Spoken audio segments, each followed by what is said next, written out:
So do we expect to see Derrick Henry, as of now, playing Thursday night against the Cowboys? I ranked him as a number 2 fantasy running back just in case he plays, he starts, he gets some work, and then they pull him out. I think that's the best case scenario to expect for Derrick Henry. I'd be stunned to see him playing in the fourth quarter, and by the time we get to Thursday, I might be stunned to seeing him play in the first quarter. You need to have a plan in place. If you've got Derrick Henry on your team, you need to find a replacement for him. Hopefully somebody better than Hassan Haskins. So what if it is Haskins? Would you start him?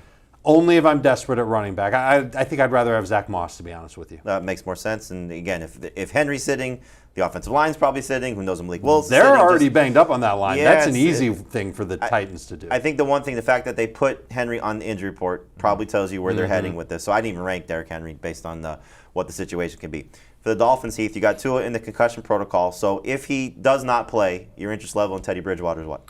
Low end option. He would not be one of my top 3 streaming options. He'd be a number 2 quarterback. We saw him have some success against the Vikings, but we've seen over the last couple of months how bad that Vikings pass defense is.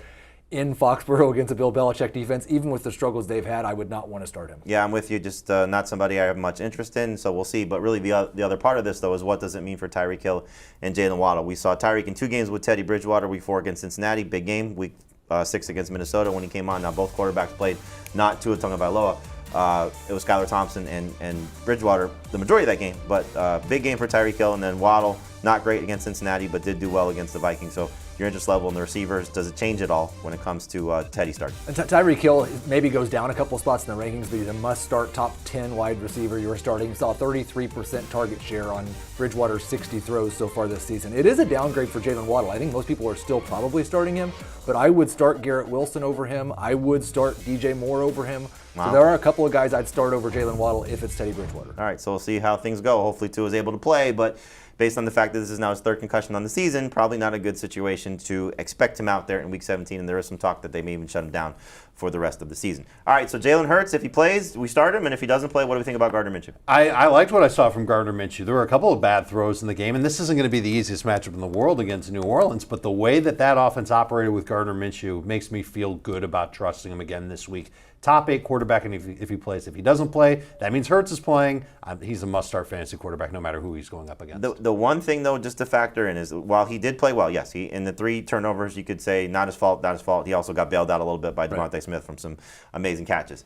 This Saints defense has been great. They've only allowed 1 quarterback over 20 fantasy points since week 8, and it's just been locking down everybody left and right. And it was Brady getting 21 points with the heroic effort in the 4th quarter when he overcame a 13-point deficit in the final 3 minutes. So Minshew may be able to overcome that, but I don't think he's going to necessarily do this. So that's why I'm a little bit concerned if he's still the starter there. Obviously, you're not going to bench Jalen Hurts, but you might have to consider something else if you are a little bit worried about Minshew against the Saints, or we just could be overvaluing the Saints. We'll see how that goes in Week 17. If we get Mike White back, or we are getting Mike White back as expected against Seattle, Heath, what's your expectation level for him? By far my 2nd favorite streamer, right behind Gardner Minshew, and if Hurts comes back, then he's the top 12 quarterback and my favorite streaming option. He's averaged 317 passing yards per game. I think you'll see him throw it probably close to 40 times, average around 7 yards per attempt. It will come down to whether he gets the 2nd touchdown, whether it's a good day or a fine day, but he's going to live right in that 20 fantasy point range. I would start him over Aaron Rodgers, Derek Carr, and that group. What does it mean for the receivers? Because you're getting Garrett Wilson. You mentioned you like him better than Jalen Waddle, but he's most likely going to see a lot of Tariq Woolen. And then Elijah Moore, his numbers popped with Mike White in those 3 games. And Corey Davis, what about him? I think there's too much uncertainty for me with Corey Davis and Elijah Moore to start either one of those guys. They're both desperation flexes, but Garrett Wilson, for me, a top 12 wide receiver. I don't think I care who is trying to cover him. The nice thing about Moore, though, is in the slot, last time those 2 guys were together, White and Moore against the Bills, when the game where White got hurt, 10 targets, 6 catches, 60 yards. He's going to avoid everybody. So he has probably the best chance. I like him better than Davis, but certainly Garrett Wilson the best of the bunch. For the Seahawks, Dave, with Tyler Lockett, are we going to trust him if he plays against the Jets? And then what does that mean for Geno Smith? I'm going to trust him if he plays against the Jets, and it's an upgrade for Geno Smith. If Geno doesn't have Tyler Lockett, then that's a quarterback I'm going to be very nervous to trust because the Jets' outside corners have played great all year long. You saw it on Thursday against Jacksonville. They really did a great job stepping up, and I think they could continue to do it, but sometimes it's hard to go up against speed, and that's what Tyler Lockett gives them. and we know that Geno Smith likes to throw downfield. I'm starting Tyler Lockett as a number 2 receiver if he plays. All right, so we'll see what happens there. Obviously, you can get away from Marquise Goodwin. What a disaster that was in Week 16 with no catches to get banged up in the game, but just an unfortunate situation for those of us like me who started him with the hope that he would help carry you to a fantasy championship.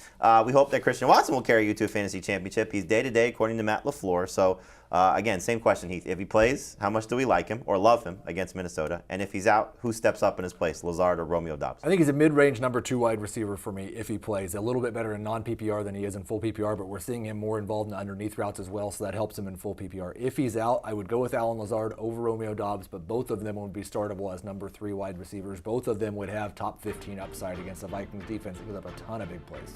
Now, you mentioned Aaron Rodgers behind the streaming options. Why against Minnesota if Watson plays? He just threw the ball 39 times and picked up 238 yards. He played this Vikings defense earlier in the year, wasn't particularly good against them. That 238 passing yards was his second best total since Week 9. It has not mattered. Aaron Rodgers has been bad. It was Week 1, though, if I'm not mistaken. It was. And that was the big drop from Christian Watson. So this defense has gotten a little worse since then for Minnesota. Unfortunately, Aaron Rodgers has not gotten any better. All right, Yeah, it's true, but it feels like there's a big game coming. Yep. I agree with you. It's hard to trust them, but it feels like there's a big game coming. They close it with Detroit. So trying to get in the playoffs. We'll see if the Packers are able to do it and Aaron Rodgers is able to have a big game to help you in your fantasy leagues as well. All right, send us your questions. We'll answer them on the show today. Use the hashtag AskFFT. That way we know you're looking for us. We'd help you with your fantasy dilemmas. And we know there are a lot of them heading into the fantasy championship. So again, AskFFT on Twitter.